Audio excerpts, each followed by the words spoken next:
સમાચાર સુરેન્દ્રનગરથી મળી રહ્યા છે, જ્યાં વીજ કરંટ લાગતા ખેડૂતને ગંભીર ઈજાઓ પહોંચી છે। સુરેન્દ્રનગરથી આ સમાચાર।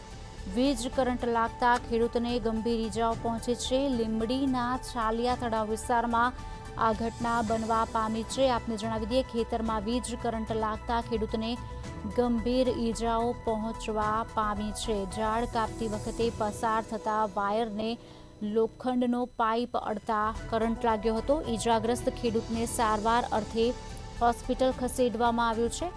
ત્યારે સુરેન્દ્રનગરથી આ સમાચાર। ખેતરમાંથી પસાર થતા વીજ વાયરો નીચા રાખ્યા હોવાનો પણ આક્ષેપ કરવામાં આવી રહ્યો છે। વીજ વાયરો નીચા રાખ્યા હોવાથી કરંટ લાગ્યાનો આક્ષેપ કરાયો છે। ખેતરમાં વીજ કરંટ લાગતા ખેડૂતને ગંભીર ઈજાઓ પહોંચવા પામી છે।